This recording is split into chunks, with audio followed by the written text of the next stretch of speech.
Hello everyone, welcome back to my channel. So in this particular video, I'll be solving example number 11. Okay, these illustrations are from T.S. Grewal book. We have already covered 1 to 10 illustrations, and in this particular video, I'll be starting with illustration number 11. Okay, so without any further ado, let's start with the question. Ratio of current assets to current liabilities is 1.5:1. Okay, means they're talking about current ratio. Current ratio is current assets divided by current liabilities. This we all know. Current assets divided by current liabilities. The accountant of the firm is interested in maintaining a current ratio of 2:1. It means currently जो ratio है that is 1.5:1, but the accountant wants to increase this ratio to 2:1. ठीक है, bye paying a part of the current liabilities. इसका मतलब है कि वो चाहता है कि हमारी रेशो 2.2:1 हो जाए, जिसके लिए वो रेडी है कुछ पार्ट पे करने का आउट ऑफ करंट लाइबिलिटीज.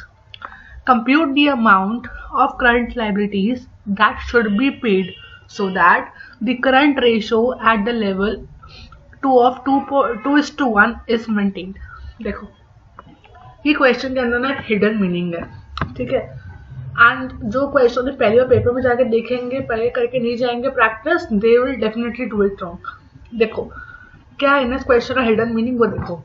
उसने बोला है कि अकाउंटेंट इज रेडी टू पे a part of the current liabilities. हमें लगता है कि ठीक है, वो करंट लाइबिलिटीज में कुछ पार्ट पे कर देगा, let's assume x, and current assets will remain as it is, and उसको रेशियो मेंटेन करनी है 2:1. ठीक है ना, कर लो. डिफिकल्ट क्या है इसके अंदर, ठीक है. Majority will think this, but this is wrong. Now why is it wrong? देखो सिंपल सी बात है. उसने बोला है उसको वो रेडी है कुछ पार्ट पे करने का आउट ऑफ करंट लाइबिलिटीज. अगर उसको करंट लाइबिलिटीज पे करनी है, लेट्स अज्यूम करंट लाइबिलिटीज मतलब क्रेडिटर्स, उसको क्रेडिटर्स को पे करना है. अगर उसको क्रेडिटर्स को पे करना है, कैसे करेगा क्रेडिटर्स को पे? या तो करेगा थ्रू बैंक या कैश या किसी भी तरीके से, ठीक है. मतलब कि क्या यूज करेगा? वो यूज करेगा करंट एसेट्स. अगर उसको करंट लाइबिलिटीज को पे ऑफ करना है तो ही be using current assets.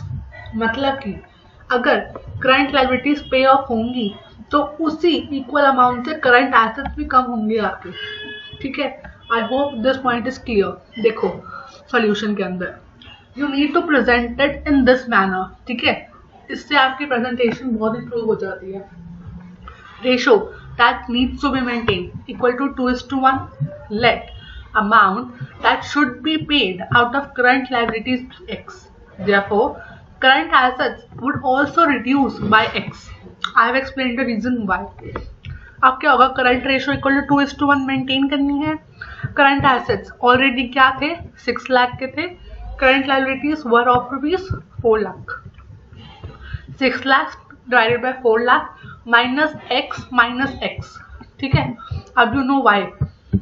Solve करोगे, क्या करोगे? क्रॉस मल्टीप्लिकेशन करोगे. इसके बाद आपके पास आ जाएगी एक्स की वैल्यू आ जाएगी 2 लाख. इसका मतलब जो करंट लाइबिलिटीज आपको पे ऑफ करनी है दैट शुड बी 2 लाख, ठीक है. अब देखो, अब लॉजिक से सोचना, ठीक है. अगर उसने 2 लाख रुपीज की करंट लाइबिलिटीज पे ऑफ कर दी तो क्या रेशो 2:1 बन रही है? देखो अभी रेशो क्या थी? रेशो थी 6 लाख डिवाइडेड बाय 4 लाख. ये करंट रेशो थी जो असली में अभी रेशो चल रही थी इसकी. अगर वो 2 लाख की करंट लाइबिलिटीज पे ऑफ करता है तो 2 लाख के करंट एसेट्स भी कम होंगे. इसको करने के बाद क्या रेशो 2:1 आ रही है या नहीं आ रही?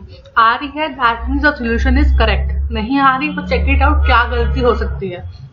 रेशो कितनी आ गई? 4 लाख डिवाइडेड बाय 2 लाख. करोगे इसको सिंप्लीफाई तो क्या आ जाएगा? 2:1. That means your solution is absolutely correct, ठीक है. I hope this question is clear. In case of any doubt, to let me know in the comment section below. We'll try to resolve that. Okay, and thank you for watching.